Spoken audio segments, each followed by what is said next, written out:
Hey everyone, welcome to That Horror Game Podcast. We are here for some horror game news. Ready?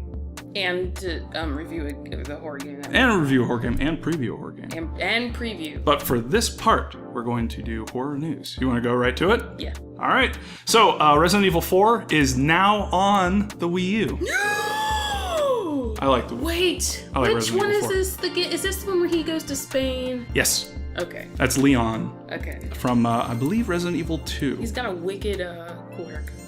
He's a wicked cool guy. It's that dog. It's a quote from the game. I knew that. You remember Kolat? That's a no.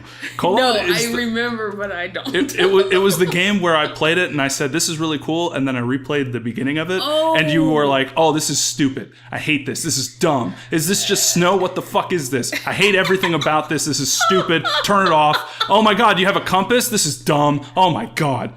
That's usually what it's like to play horror games. This is stupid. Turn it off. That's just because I'm... Oh, man. I don't know.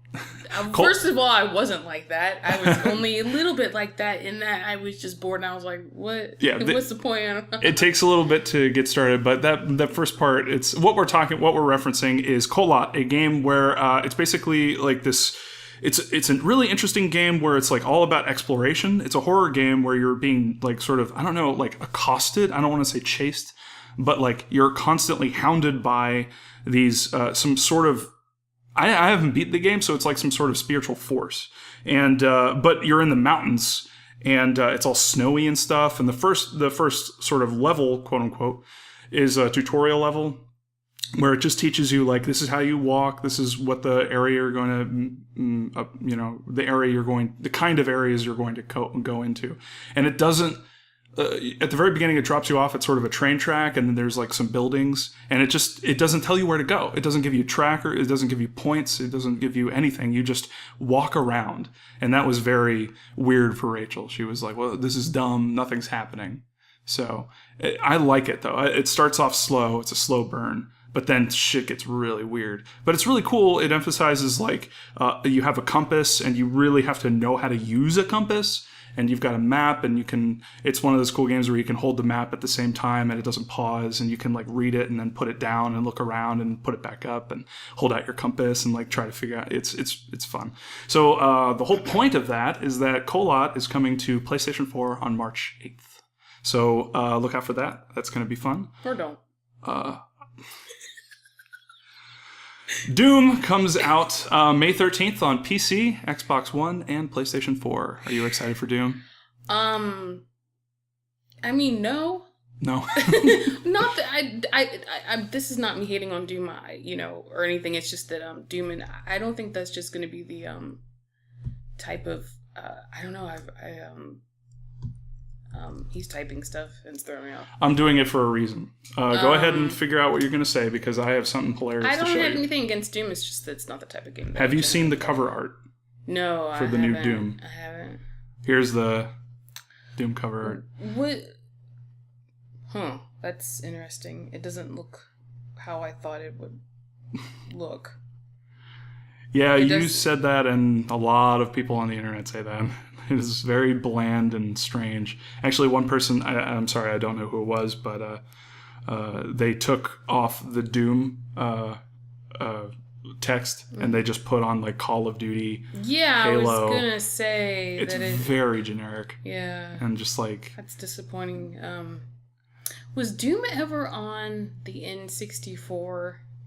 I don't know. There was a game that my brother and I rented, and we played it for literally 2 minutes. And I keep wanting to say that it was some sort of Doom game, but we rented it and we hooked it up. That may have been it. Doom 64. We just found it.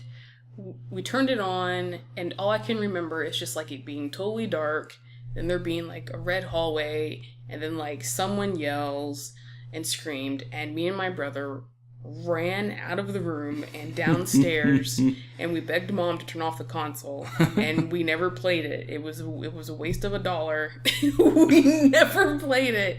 That's amazing. Yeah. So, but I couldn't remember. I mean, I had the game in my hands for like a minute, so I don't even remember what game it was. I want to say it was Doom though. But yeah. But yeah, this is coming from the woman who played. You played Duke Nukem, right? Oh my god, yes! Me and my brother played an amazing amount of Duke Nukem on the N64. Rented it because that's we were poor as hell, so we just rented games. But that was one game we rented a lot, probably the most on N64, because the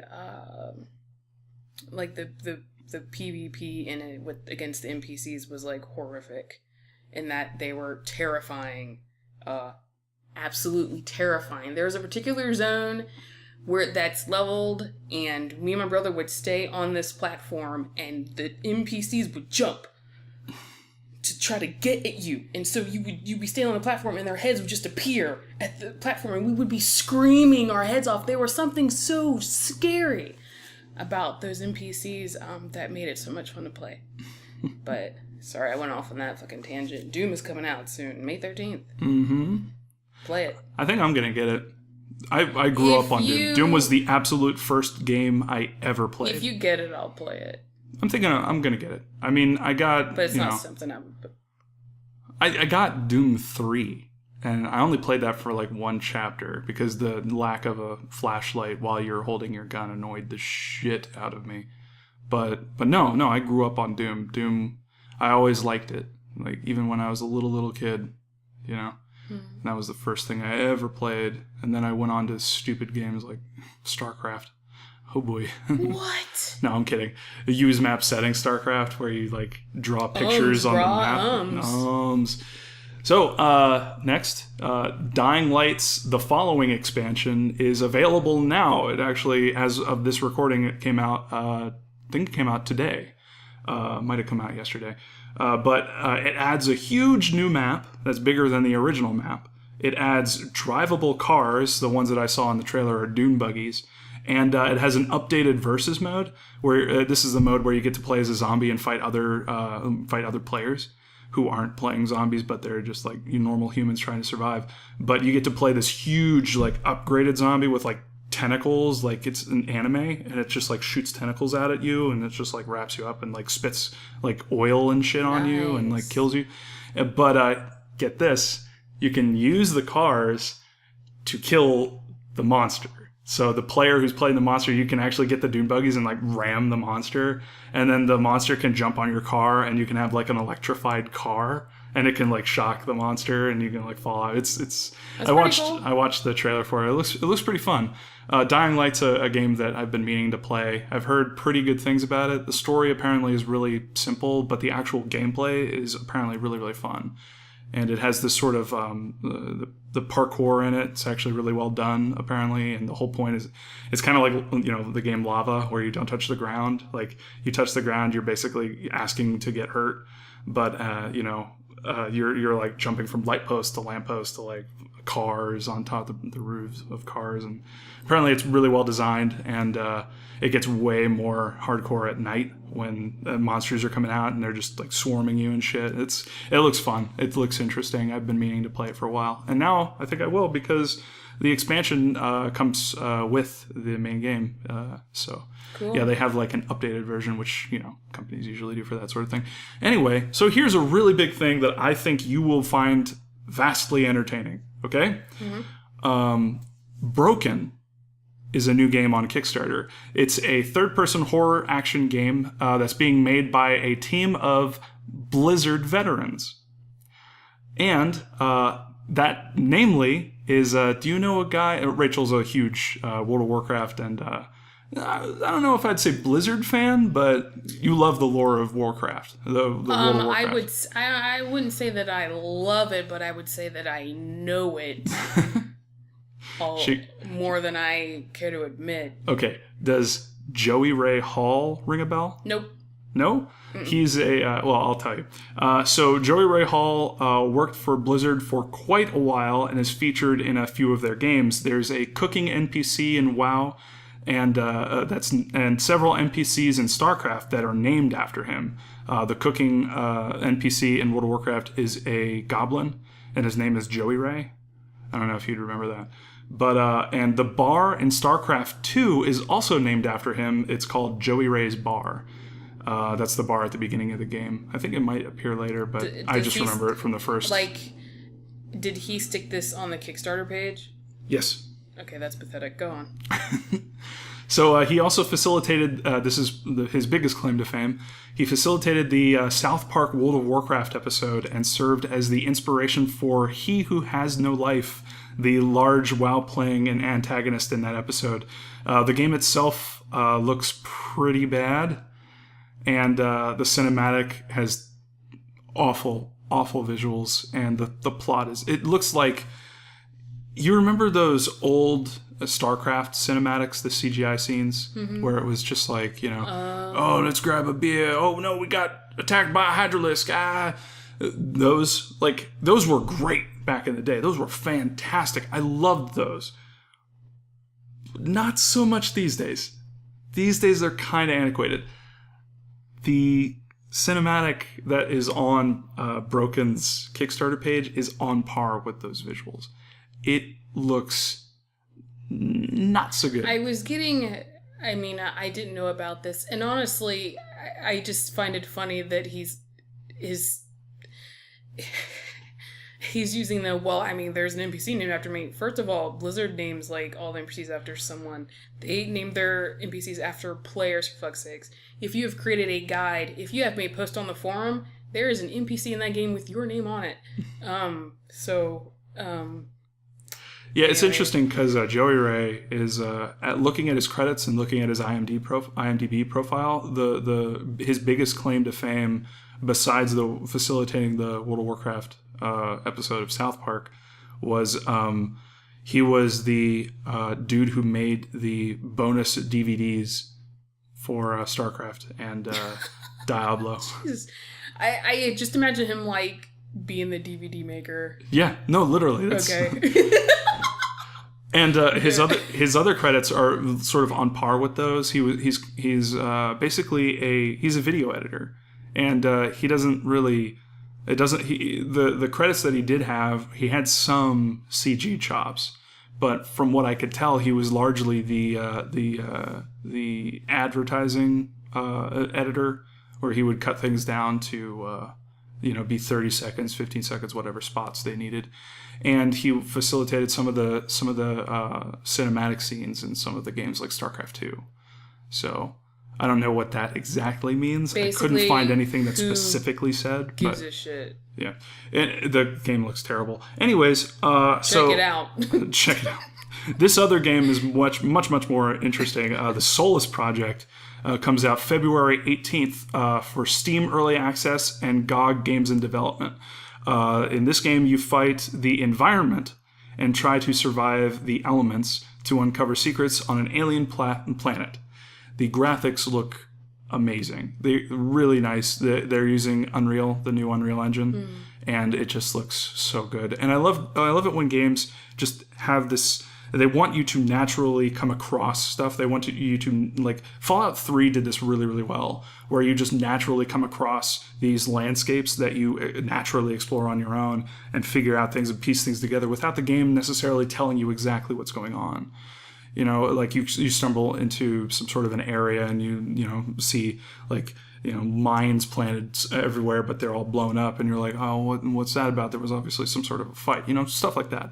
Solus Project looks to do some of those things, but basically you're on an alien planet, and you've got, like, you're scavenging, and you're picking up, these alien, like, they're in the trailer. They showed this really weird, like, sort of a crystal thing, and it had, like, fire coming out of it, and so the guy picked it up and used it like a torch, and he was lighting his path with it.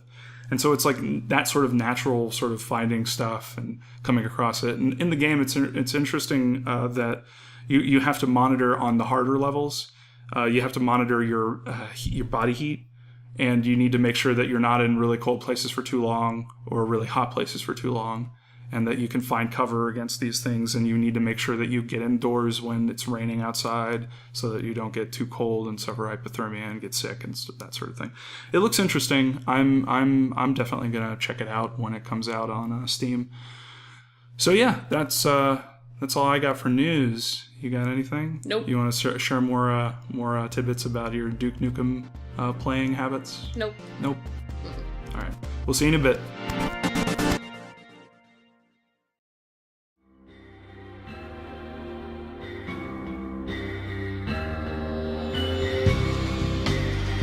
All right. Welcome back. Yeah, welcome back. We're here to talk about a preview for a game. You know what game it is?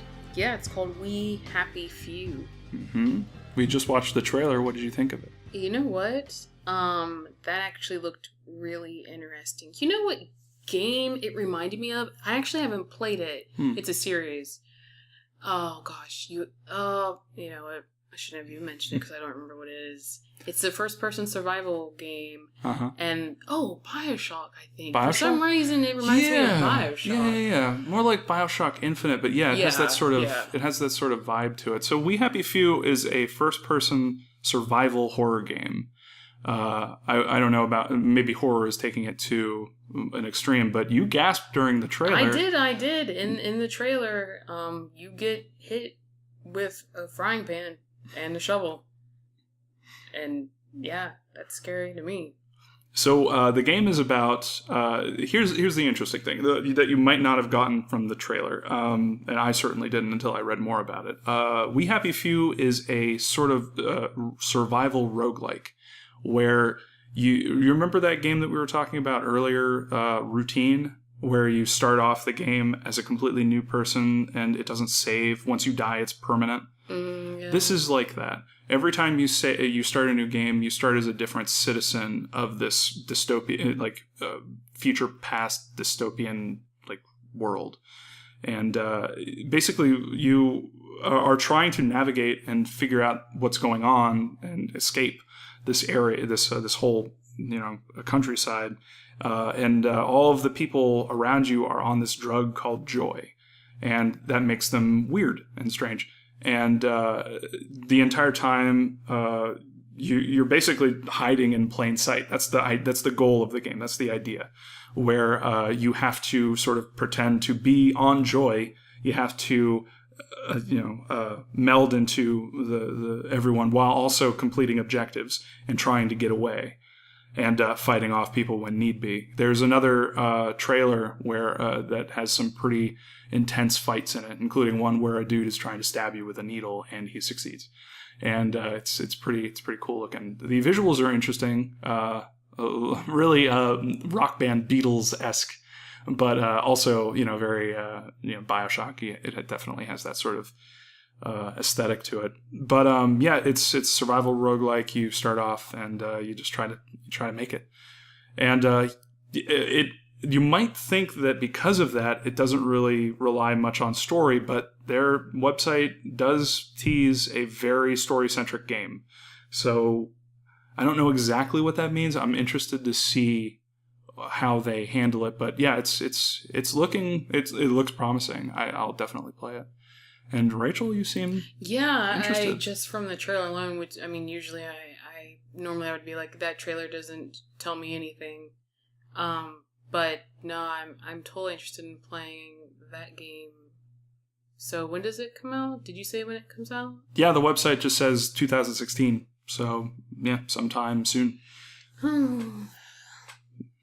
Is that a delighted sigh or anticipatory sigh? Yeah, I'm gonna play it probably. So I'll play it too. Cool. Okay. Cool. Great. And then we'll do a podcast on it. And Guess talk so. About it, yeah. That's what we do now. Yes. We just play stuff and we talk about it. Yep. That's how it rolls. Mm-hmm. That's how we roll. Mm-hmm. All right. We will be back shortly for... Yeah, we're going to get some dinner. We're going to get some dinner and then we're going to review something. Yeah, we're going to review a game that turns out it's not finished. Spoilers! Spoilers. See you in a bit.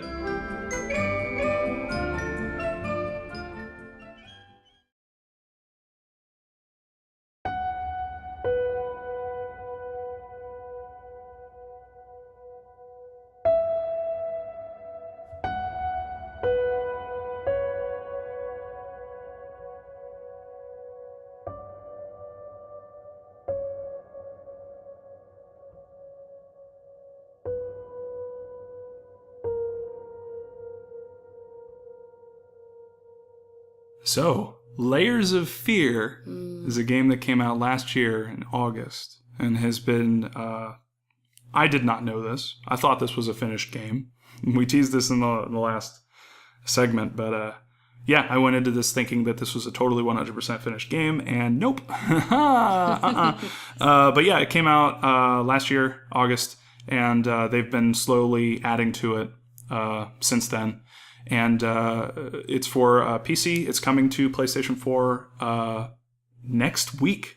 It's being completely finished, 100%. The last 2 chapters out of 6, I believe, is being added. And yeah, we'll get to figure out what happens. So, initial impressions. This is the spoiler-free version, so let's not delve into anything too deep. But let's just go ahead with the basics. Layers of Fear is about a painter who comes home to, I guess, finish his painting.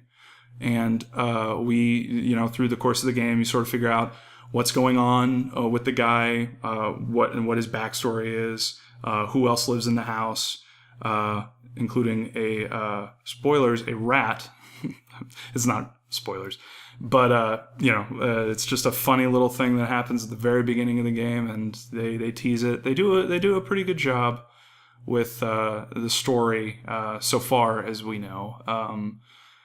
I guess the only thing that I would complain about is the fact that this is 100% PT. Yeah, that was gosh.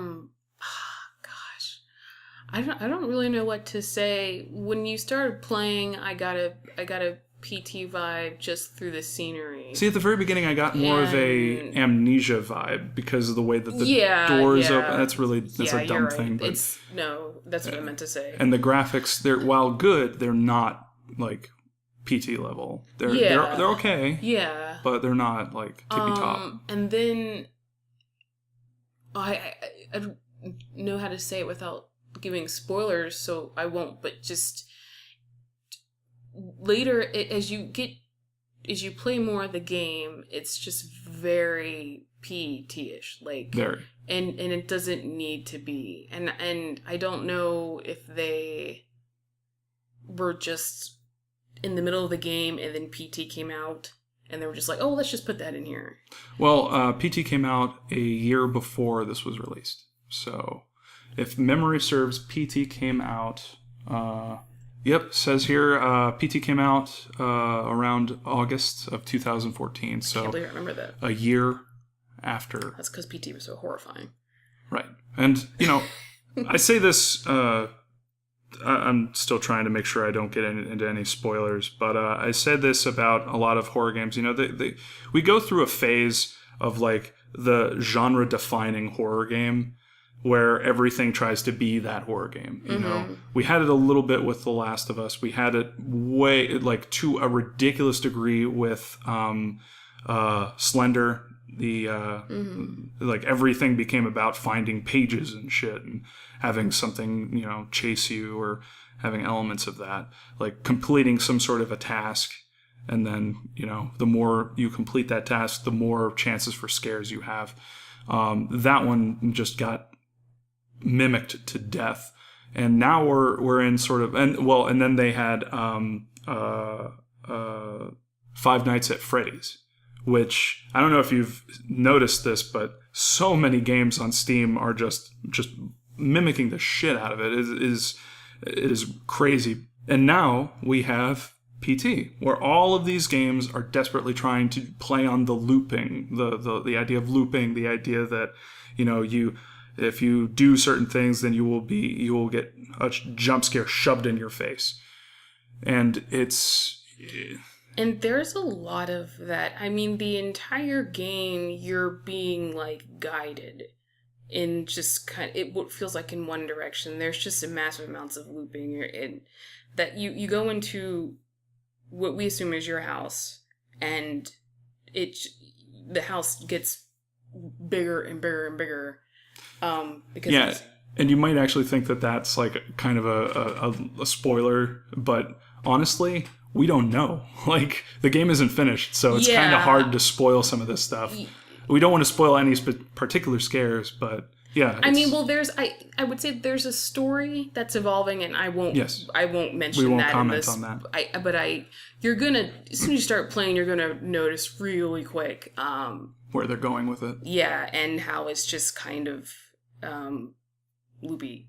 Yeah. Hallway after room after hallway after room after hallway. It's very loopy. So, would you recommend Layers of Fear? Well, is that a maybe? let me ask you this: how much did you pay for this? I paid, if memory serves, I will not look at it. I'm gonna guess. Okay, ready? Okay, I'm gonna guess $12. Let's see if that's right. Okay. Let's see if that's right. Kind of. No, it was on sale. So it says that it's $13 now, and it's an early access game, but I know for a fact that I got it on sale. I don't know if that was for less than 12, but it actually might have been around there. But yeah, $13. Do you think it's worth it? Okay, damn it. Nah. All right. No, okay. I will recommend it. I do want to recommend the game, but there's quite a few things that disappoint me in it. Same. And there's a portion of me that wants to say, no, I don't, because if you played PT, you kind of played this game, but that's also not true, because the game also does some really interesting, cool things. Yes, totally agree. So I'm like, yeah, I would say check it out if you can. I wouldn't pay more than, and I don't think that amount's going to go up anyway. So yeah, I would recommend it. We got a begrudgingly recommended. Yes. That needs to be like a label on game. Begrudgingly recommended by Rachel. But yeah, no, I totally recommend it. I think that it's well worth the amount that you pay for it. I think that once it's finally complete, then it'll be a nice chunk of game to play. Right now, it's completing each chapter it felt long-ish.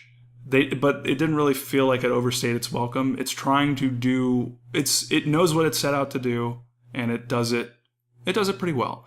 The only thing that I'd recommend is that go into this knowing that this is PT. Like, they do not hold back. Like, I'm not going to spoil anything, but there is some stuff in this game that is a straight rip. And, we'll get into the whole discussion about what is, stealing and what is sort of reference. We'll talk about that in the spoiler segment. But yeah, go into it knowing that you will see things that you have seen before. And I don't know if they're trying to pass that off as original or not. I don't want to put any words into these guys' mouths, but for $13, I mean, I think it's worth it. Also, $13, haha. 13 unlucky number. I don't think that has anything to do with Layers of Fear. I don't know. There's like an elevator in it. And on that sad note, all right, yeah, we got a begrudgingly recommended and a full-on recommend. So that's a recommend and a half. So yeah, check it out. Layers of Fear. It's on PC. It's final version coming out next week. Coming out on PlayStation 4. Give it a whirl. Let us know what you think. And respond to either the SoundCloud or the YouTube. We are at youtube.com/she-sells-she-shells.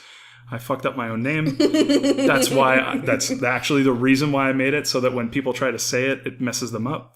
Because it's the thing that you actually say when you fuck up. She sells, she shells. Mm-hmm. So, anyways, a little background about me. Goodbye. Have fun. I love you.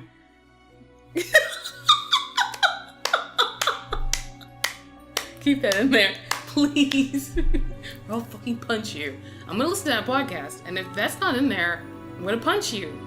I'm keeping this in there too. Go ahead, fucking.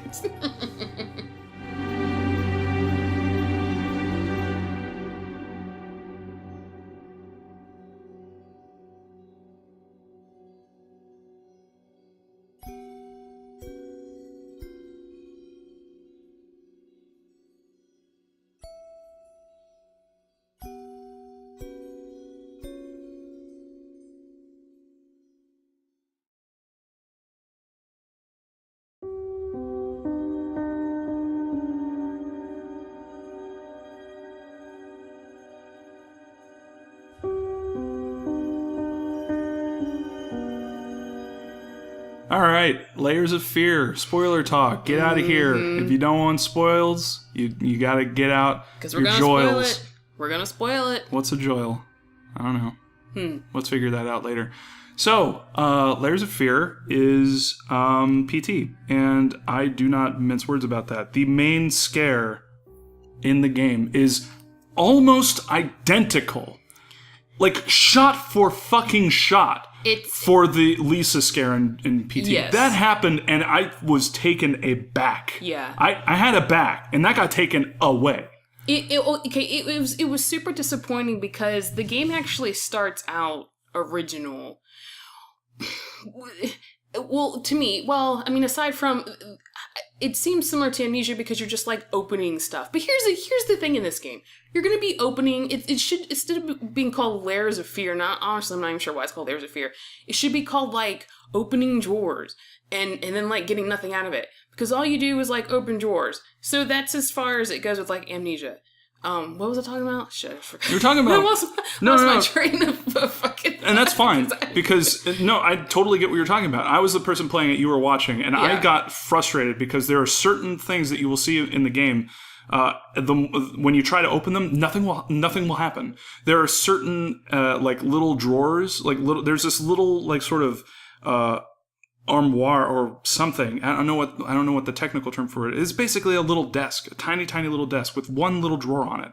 I've never, ever gotten anything out of that. But every single time it's there, you can open the little drawer thing and you can look at it. And it's like, okay, well, if you have a game where I have to find keys that are hidden in like drawers and shit, like, why can I open that one thing and nothing is ever in? Which there's honestly not many, because the game, I don't know, you get kind of like, I gotta figure out.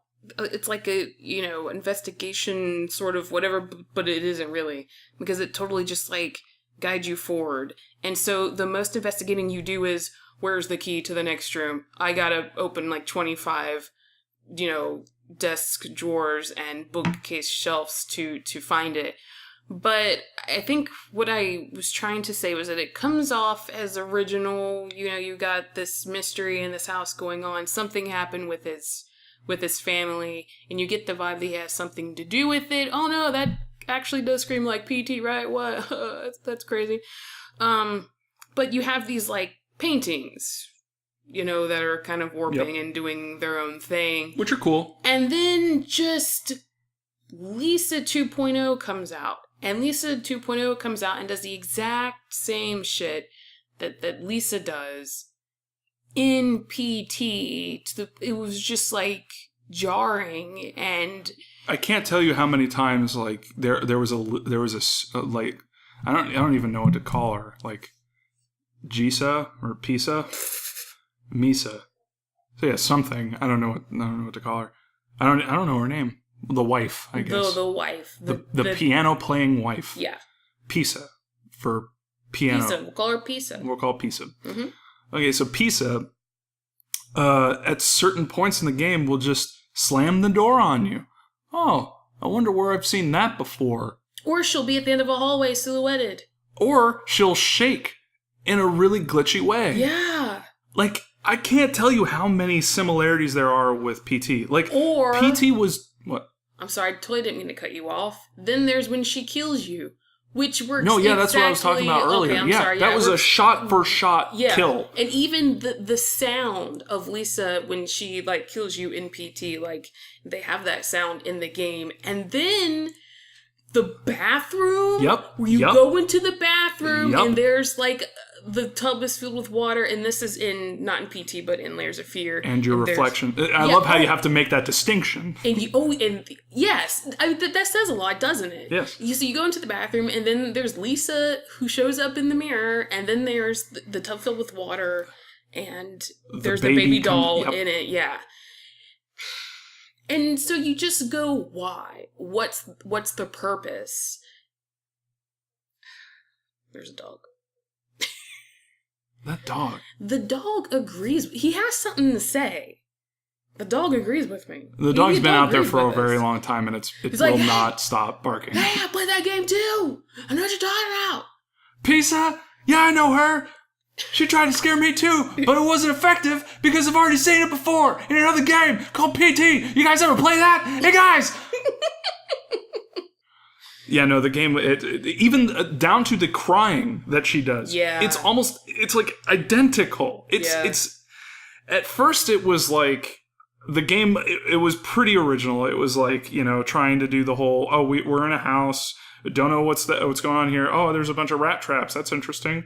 But then the more you play it, the more it just falls into PT land. Yeah. And it just like, there are hallways that repeat, and in order to get out of them, you have to go back into the hall. Which would have been great if they didn't do it like 1,000 fucking times. And you will do it a billion times. And I do want to say that I felt like some of the symbolism in the game was good. And then there's a part where now I can't remember, but it's in one of the many repeating hallways where they're trying to tell you as a player to go backwards by like, I think they were playing a ringing phone backwards, and then when your character picks up the phone, it's played backwards, and that's supposed to like, okay, tell you like, oh, go backwards. Yeah. And then there's the great scene when you're in the child's room and you're spinning around, and then the clock to show, or I can't even talk, to show us that we're running out of, that the character's running out of time. They have like the light around the clock running. So I thought that things like that were good, though the painting shit seemed like random. Like the deterioration of the paintings or whatever, I couldn't get what they were trying to see. And that's the funny thing. I think that, and this is a weird spoiler podcast because it's like the game isn't finished yet, which it came to us a surprise for us. But it was funny. We just got to the last chapter and it was like, hey, thanks for playing the prototype version. Or something like that. And we were like, what the fuck? Really? It's not done? Yeah. No, it took me aback because I thought it was done. Anyway, but yeah, like I think that's what's going on with the painting is that it's actually going to be beautiful at the end. It's building up to like... No, not the painting that you're creating, but all the random fucking paintings. Oh, yeah. Which I guess are supposed to be paintings that the character himself did. Yes, there is one that kind of looks like a dude laughing, and he's kind of like, which are all the paintings are very Francis Bacon-esque. Yeah. And that one in particular, that one looks very, very similar to a famous Francis Bacon painting. But in the game, they actually say there's like it says like it's from the dude who commissioned that portrait, and he says like, this is insane. You made me look like a creepy fucking guy. You have fucking problems. I want my money back or something like that. Yeah, a lot of his art is getting criticized. He has the... which I particularly love this painting, and it's what I call the hairy baby. And it's a man who has a baby face, and he's hairy as fuck. And you open a drawer, this is where the hairy baby helps you with a puzzle. Yep. And you open the drawer, he kind of looks over, and there's a heavy critique on this painting that is in the newspaper. So the gist of the story, because I don't know if you have a theory on it, but your wife, she had an illness, and I think it's safe to say that she's like dead, because I'm pretty sure it's the woman whose body parts you're collecting. But she's also like walking around as Lisa. Yeah. Yeah, that could be a number of things because this is one of those unreliable narrator situations where we won't know until we get to the end of the game. And once we get to the end of the game, then we'll be able to sort of make educated guesses. But for right now, all I can say is that it's either going to be... I really don't know what it's going to be, but I have my guesses. And my guesses are it's either going to be Pisa is dead, and they're going to play it straight. And it's like the husband might have murdered her their baby, because he's crazy and he fucking uses their body parts. But that's where they're going. That's the direct route, which is usually not. As a writer, that's you don't want to do something that you can see coming from a mile away. You want to try and, especially with a game like this, you want to twist it. What I'm thinking would be an interesting twist, and where I would take it personally is there's the guy. This is all metaphor for artistic hardship, and he's not actually going to be insane. He's just he was deep in his sort of I suck mode, but his paintings are actually all very nice and very beautiful. He just sees them as terrible. He sees them as awful because as an artist, that's how generally how you work. You always you never can get it right. It's never perfect. There's always something wrong with them.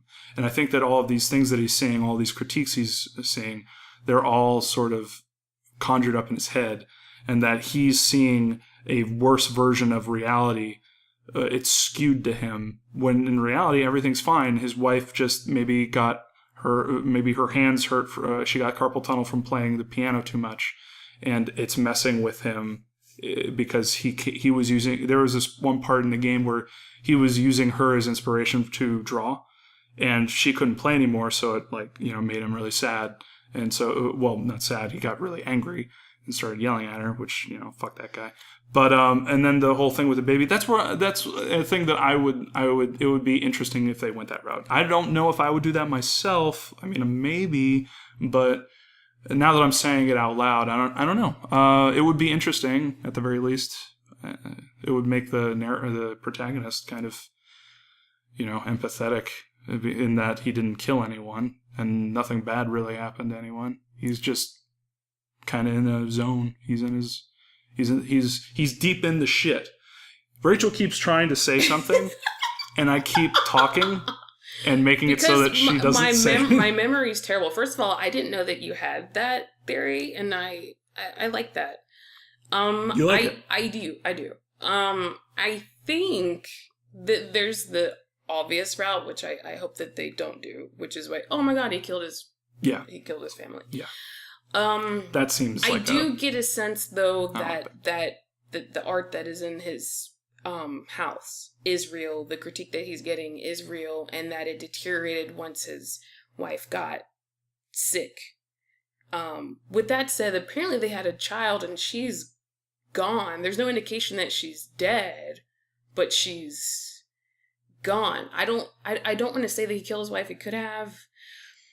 But I get the sense that he used his body. It feels like he relied on her maybe, or he felt like he needed her to do good art. And so it seems like you're collecting her body parts. And I'm thinking that he has her body parts almost as if to create like this masterpiece now that she's gone.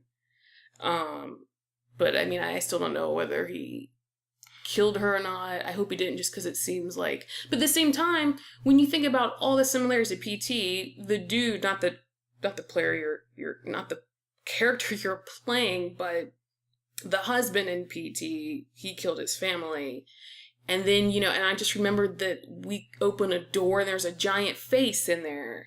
Yep. Which was from one of the Silent Hill games. Silent Hill 4, Eileen. Yep. So then I start to go, well, Jesus, I mean, this game is not even really original. They took PT and they added a bunch of goddamn paintings to it. Well, and they went all over the place. And I don't know if it's just me and my Silent Hill background, but when I saw the big face, I immediately was like, okay, that's Silent Hill 4. Played. Yeah, and that's one of the most iconic scenes from the Silent Hill games, Eileen's huge face with her glitching eyeballs.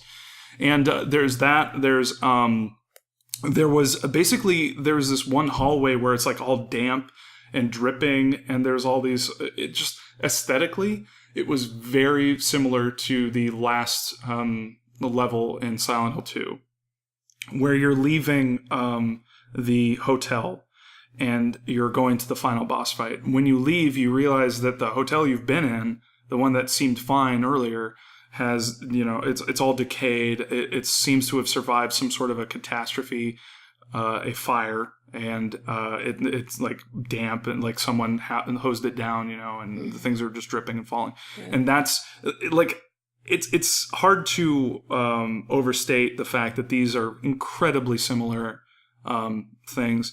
And, there were other similarities too, none that I can think of off the top of my head, besides the ones that we've already mentioned with PT. Here's the other one. The stuff, you remember the stuff with in the baby's room, the crib and all that, all the toys and the colored lights and all that stuff? Yeah. Very, very similar to the teaser for PT. the one that was like you were in a hallway of a school, and you were opening doors. And you couldn't play it, but it was a video that they did as a test to show like where they were thinking of going for Silent Hills. And in it, there's this one part where you come into this part of the hallway where all of these children's toys have all these colored lights, and they're all rolling down the hallway really slowly and kind of creepy. And every time I see those colored lights in the toys and the little children's toys, I look at that and I just can't help but think like that PT teaser, the PT the prototype vid. And when we got to that part of the game of Layers of Fear, I was like, damn, that's another one. There's a part in Layers of Fear, too, where you're kind of like turning around in this enclosed room, and it's just all you see is like a picture with like an eye in it. And isn't there like in the hallway of PT, you have like the eyeball that's kind of... Yes. So, you're playing it... I don't... It's tough. This whole thing is tough. I know we've been harping on, what we are perceiving at the moment to be negative aspects of the game, in that it's not it's unoriginal. But it's hard to have the conversation because you never really can know what the creator was going for. You don't know if they were just straight up, ripping it, or if they were just using it as inspiration. And that's a conversation that we should maybe have now about, the nature of originality. Where does originality come from? Does it come from taking, bits and pieces of stuff that already exist and then piecing it together in a way that is original, that's new? Or, is doing that in and of itself not original? I'm of the idea that doing that is taking pieces from various things and using them as inspiration. That's the heart of originality. That's what everyone strives to do. Artists strive to do. I'm gonna be a dick and say that I get the vibe as if this. Oh God, I kind of want to say it, but that you have these games that just kind of, because let's be honest, there are actually a small amount of people that actually play PT, and I don't even think you can actually get it anymore. You can, but it's a whole roundabout thing. You have to go out of your way to get it? Do proxies and shit, yeah. Okay. It just feels like they're taking advantage of the fact that there was a small amount of people who actually got to play PT, who are going to... You have... that's the big... Like that's the huge draw for PT likes nowadays, because... Yeah. As opposed to, Slender and Five Nights at Freddy's, you can still play those games. Mm-hmm. But PT, no. It's very hard to get that game. So the demand for a game like PT is even higher now.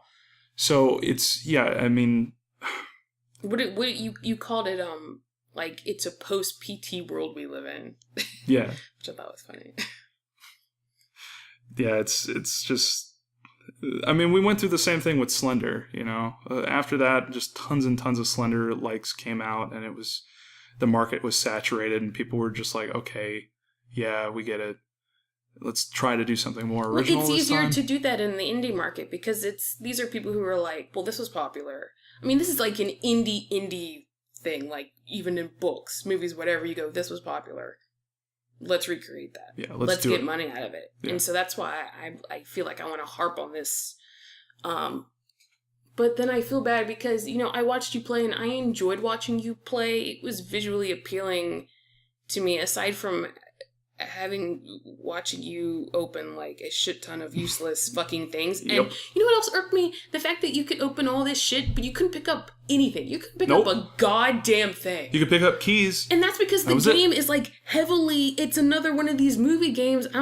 You all keep making these dumb movie games where it like heavily guides you toward a course. Yep. God forbid you veer off that course. God forbid you pick up a plate and throw it on the ground. No, we don't want you to do that. Nope. We want you to come over here and click on this light switch so that we can trigger the room to do something crazy. Yeah, that was... and then other thing is the game... Like, you can pick up things, but, it's not like you can actually do anything with them. You just pick them up and rotate them around, and then you just like put them back down. Yeah, you look at them and then you put them back down. And that's it. And but the other thing is that the puzzles in the game really aren't that complicated. Like when you think PT, you think like crazy, convoluted, way wacky meta puzzles. You know, like hiding shit in the menu. You know. Talking into the frickin' controller to get to get the game to do something, to unlock the final level. You think about that stuff. This game, you know, it's hard when you're comparing any game to PT's level of puzzles, but this game really, it's so linear, and the puzzles are and because of that, puzzles are really like dumbed down. And for the most part, you will be able to solve puzzles by either turning around and using the door you just came through. Yeah. Or looking for the thing that you can interact with in the room and interacting with it until until it starts working. And we actually came across a glitch in the game where we were supposed to. It was the record puzzle, and I kept fucking around with it, and it was like, this isn't working. This isn't working. Oh man, this puzzle's really complicated. There's something happening. Oh, we got to do something. Like I got to figure out how to. Oh, maybe we can do it like that. Nope. I just restarted the game, and it worked perfectly fine. Like, what I originally wanted to do, I was thinking that it was like some sort of a crazy puzzle where you put the record on and then you take it off and then you maybe like rotate it a certain amount of time, put it back on, and then like, switch the switch a few times. Or we were just missing something in general. Yeah, but no, it's just like that the game bugged out. We needed to reload it. It was as simple as that. Yeah, and then we loaded it back up, and all it was you play the record backwards to reverse the room and make the shit melt, and then a piece comes out, and then you play it again in reverse, and then you pick up the key. And that's it. It's very much like, watch us do the cool things we do in this game. And I'm okay with that until I see you copying a bunch of stuff from another game. Because then I start to think, well, I happen to know a dude who's heavily into Silent Hill, so I'm familiar with all this stuff just from watching him play. What about all this other stuff that's in the game? That, did you guys come up with this? Or was it taken from something else? I don't... Yeah, it kind of betrays your trust a little bit. Yeah. And, I mean, I wouldn't... And I can't stress this enough. I wouldn't be harping on this stuff as much as I am if some of these things weren't straight up rips. Yeah. Like, I cannot understate how similar the Pisa Jumpscare is. Like, it's almost shot for shot. Oh, yeah. Yeah. And And it happens, oh my god, it happened like to us 5 times, and there's no way to actually avoid it. That's another thing. It's just like part of the, like you're supposed to run into her you can play, quote unquote die. Yeah, you can play PT, I almost call it Pisa because that's stuck in my brain now. You can play PT without getting jumped by Lisa. You can do that. Like, it's not required that you get that fucking jump scare. I actually played the game all the way through and beat it without getting jumped by her once. Mm-hmm. Like, we only saw her in the distance or maybe walking around. And even then, you're like, you see her walking around, who the fuck is going to go up and say hi to her, So, and even then, when you get jumped by her, she just races at the camera, and you have to turn around a certain amount of times, or a certain degree, like a degree percentage, in order for her to actually like jump you, like get in front of you and kill you. So I never did that. And, but in this game, in Layers of Fear, in order to progress, you need to be jumped by her. And that is just, I don't like that. It's not as, I mean, and that's the other thing. The things that it does different than PT, it does them worse. Like, it's like, so anyway, it's like they're kind of, I won't say that. What I will say is that the music in the game is actually pretty good. I do like the music. Yeah, it's actually really nice, and I don't know who is in charge of that, but they did a really nice job. We were on the menu for a while because I was like setting things up and trying to figure out why I was getting frame tearing on my computer, which I think we fixed. But we were on the main menu and just listening to the song over and over and over and over and over again. And it was like, I didn't get tired of it. I think you did a little bit, but I still thought it was nice. And that's because the screen up had, it's got like we're entering a horror game vibe. Yeah. So I was like, okay, let's hurry to start this. Yeah. But yeah. So yeah, those are my thoughts. I can't think of anything else. You have anything? We were writing notes for this one. You got anything on there? No, No, I don't. I don't. Oh, I don't. Because I feel slightly bad, but for being like, no, you guys are just like ripping some shit. You just took PT and expanded on it, and then are gonna charge kids like $13. Which is like, I don't know. It just makes me. And then we were like, when Rachel and I found out that we got jump scared by Pisa, and we were like, oh my god, that is exactly the same as PT, and we were like freaking out because we thought that people would like call this out and call out the developers, and we go to the Steam page, overwhelmingly positive reviews. There's like, I don't think, I'm sure someone's mentioned it, but we didn't see anything that overtly called them out on it. It's still a good game. I still had fun playing it. I'm still excited to finish it and figure out where they go with it. It's my curiosity for what is actually happening. See, these games get to play off the whole kind of sitting down and like watching the movie unfold. How many people like just turn on the TV and then just like have a movie playing? And this is what's happening here. For me, I guess it is little, I'm harping on the whole like repetitive room and hallway stuff, but well, I mean, this is a game where the repetitive room thing gets really repetitive. Yeah. So for me, I want to know what happened. Yeah, and that will influence like how I feel about the game. And that's probably why it's weird to review it when we haven't finished it, because based on the ending, that will dictate whether I like the game or not, really. Yeah. Because if the game goes in a really strange direction and or does stuff really plainly, and the guy killed his wife and his kid, and he's using their body parts to make a painting, that I don't know if I would recommend that, because to go through this trek, to go through all this stuff just to get that sort of bottom barrel ending, I don't think I'd recommend that. Though there are some really iconic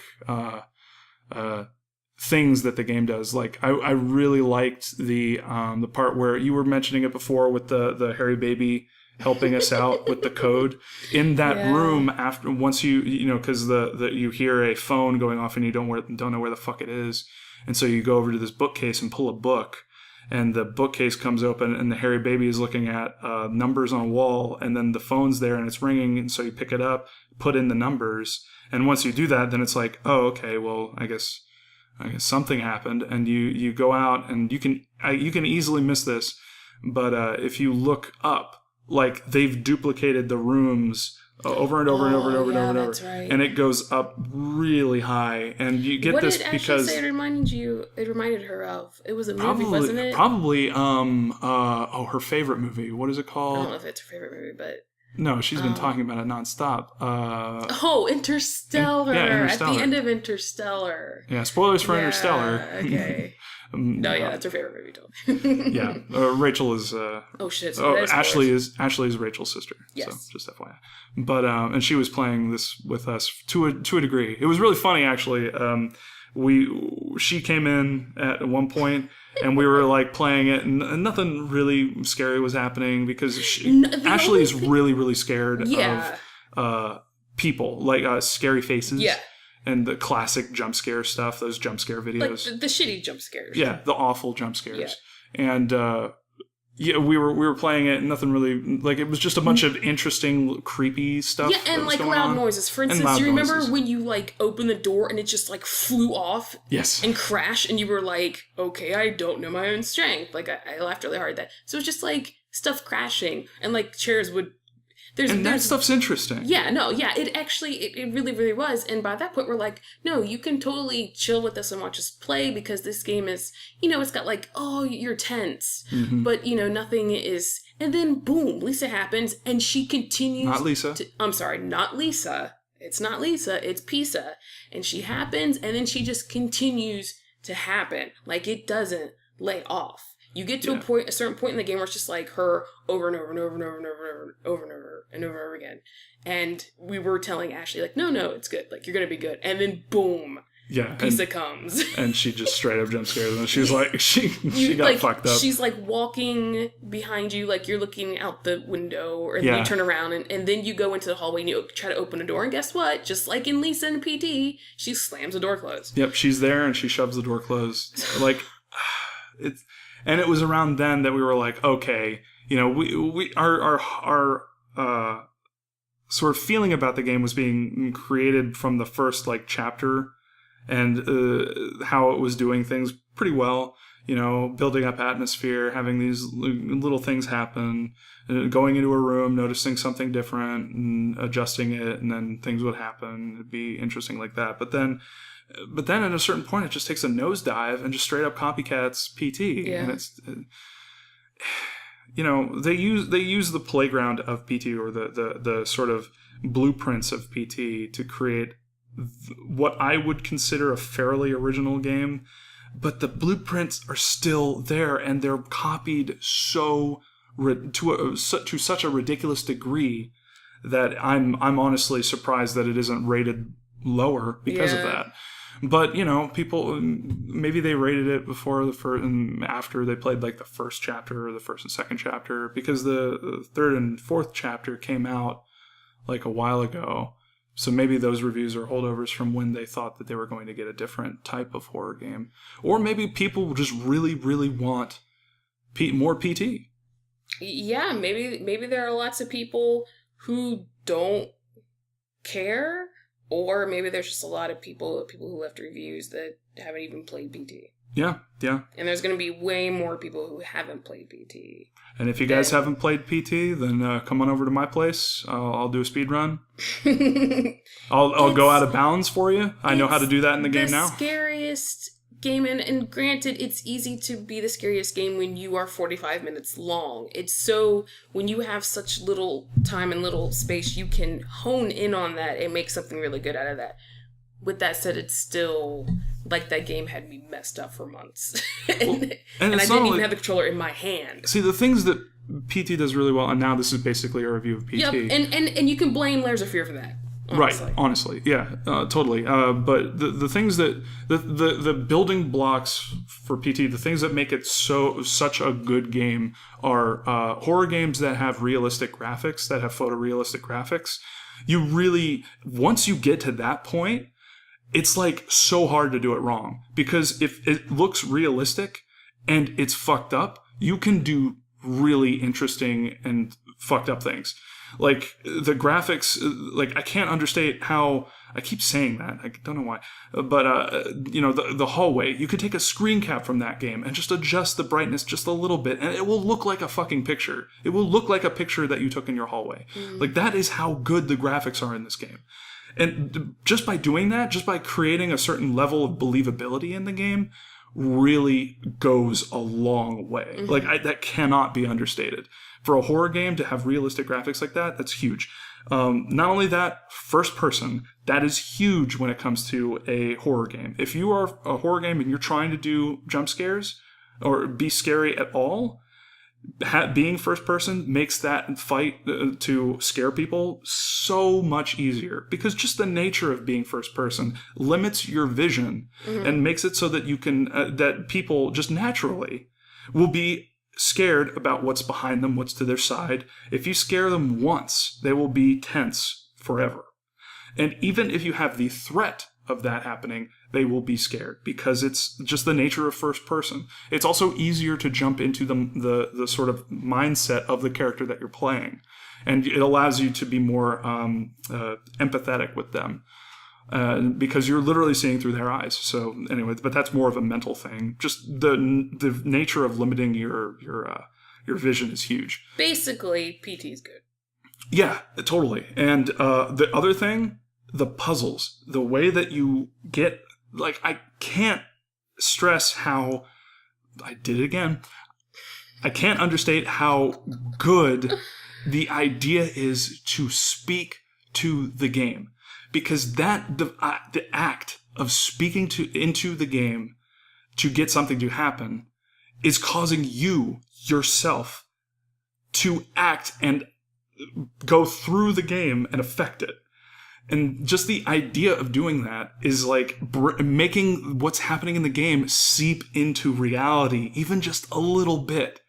Way more so than just, oh, I have a controller in real life and I can move around. So maybe that says, no, it's, and the puzzles, the way that you're supposed to unlock these puzzles by, stressing about them, trying to fuss over them, figuring them out, like that obsession bleeds into reality. And that is the point. That's what's scary about it. Because, there are lots of plot theories about this, and you can go ahead and go and talk about this forever, but those are the things that make PT PT. Those are the things that made that such a success. Layers of Fear has okay graphics. It has jump scares. It's first person. That you can't copy something like PT and do it half-assed, because you are going to conjure up images of PT, a much better game, no matter what you do. Then that's a losing battle. Unless you think you can do it better than what PT did, you're gonna lose. I mean, it's and I'm sorry, Layers of Fear does not hit that level. It's just there was a lack of intention, and when you take something or you're inspired by something and you stick it in whatever you're creating, there's like a reason for it. Right. I feel like their reason for this was, well, that was scary. Let's do it. We have a dead wife. And though I question whether the story was developed or created or inspired by PT or whether it came before, because if it was after, then let's just take what their story did but I don't know. Yeah, we've talked about this for we have a long time. Basically, the game is interesting, but it's PT. One thing I did like though was I thought they did the changing of the rooms really well, actually. You know how, you're looking at something at a wall, like you're going into a room, and then, there's a door, and you go and you open the door, and then suddenly you hear, a noise behind you, and as soon as you turn, the room is altered and changed, and they do that a lot. Basically, they know what you're going to look at next, and they kind of, alter the room, according... I don't know if that makes sense. No, it totally makes sense. That's a common thing for a good level design. That they have a really good level designer. I'll say that. The person who's working on that stuff allows for a certain exploration of rooms that really aren't meant to be explored, and they get into your head. They know where you're going to go. They know what you're going to look at, and they know where you're going to be turning. They know what you're going to be obsessed with. Because there's there's parts where they reference her, the wife. There's some writing on the wall at one point that says, "Don't look at her." As soon as you look at that, and then you move your character back down, she jumps you, So, they know, or they have a good idea, at least, of where you're gonna look. Yeah. Yeah, and they set that up to a certain degree. But yeah, no, I would say that, yeah, it's good. The only thing that I would say is when you go into the room where it's the 4 doors, and then you turn to try and, you try to open the doors, it was obvious, because as soon as you go into any room that has that sort of puzzle in it, you'll notice that the door behind you closes automatically. It just closes, Yeah. And once that happens, then it's oh, okay, well, here we go. Something's going to loop. Here comes an event. It's the door closes, and in my head, I just get Final Fantasy VII boss battle music, and because I know something's going to happen now. That being said, I did in the room with the 4 doors where you turn around, and then as you turn, the doors disappear. And then the more you turn, the more the room reveals itself. That was cool. I like that. That's sort of that's doing PT better than PT, And do more of that, Don't just mindlessly copy shit. Take what they did, and then add to it. do it in your own way. Well, and make it meaningful. Like, give an intention. You know, Right. you go like, oh, well, you don't just go, oh, this is good, I'm going to use that. And, like, have a reason for its use and then continue with it. Don't just, like, copy and paste it into your work, but expand on it or alter it to fit what you're trying to create. Otherwise, it just looks lazy and it makes me want to go or just begrudgingly recommend it. Right. Speaking of begrudgingly recommending it, I begrudgingly recommend that we stop this episode. Yeah, because it's just us. Yeah, it's just, we're just talking about PT. Yeah, and once you get me started on PT, I will not stop. As evidenced by my many hour-long videos about the fucking game. So yeah, on that note. All right. Well, this was a great episode. Thanks for joining me. And I guess what we'll do is when it finishes, when they release the rest of the product, we'll play it. Yep, we'll play it and come back. We'll just talk about it briefly, I guess, the ending. Yeah, totally. We'll talk. Yeah, maybe one of us predicted it. Yeah, we'll talk about that. We'll probably just do another during the spoiler version of one of our upcoming podcasts. You know, we'll just add another onto it and we'll just talk about it a little bit. We won't go into super detail like we did now, but yeah, we'll update it. And yeah, okay, cool. All right, thanks for joining. Yeah, man, thanks for joining. This is Bob. This is me. Who is me? Me? I'm me. Get out of here, me. There's two me's, and you need to go. Okay, I'm gone. Goodbye. Love you. I got that from the stream. I mean, I got that from Brian, really, but I got during the stream. For those of you who don't know, he has what I would call the hidden stream. It's one of the best streams he's ever done, and he hasn't uploaded it. I wonder why. It's a little off the wall. A little bit. A stream that he did with his brothers. I would recommend you guys listening to it. Let us know in the comments if you want to, and have him push, him to upload it. Maybe privately, to share it. That way we can share it, but maybe not, Yeah, broadcast. All right, I'll do that. Yeah, if anyone wants to see the hidden podcast of Dead Space. Yeah. That I did with my brothers, Brian and Evan. Yeah, I'll whatever. We still have that, right? I didn't delete it. You did, but I still have it. I deleted it, you say. I'll probably just get people more interested in it. Ooh, what's this hidden deleted podcast? Yup.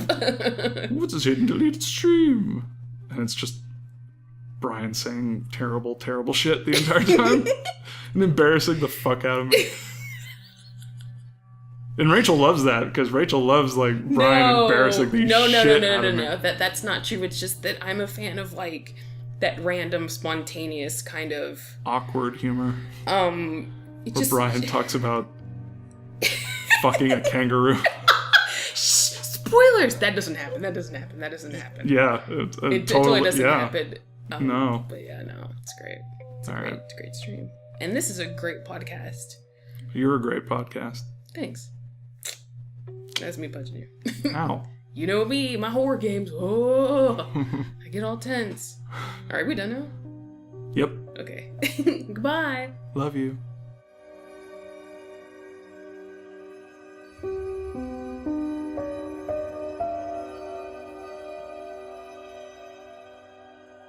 Thank you.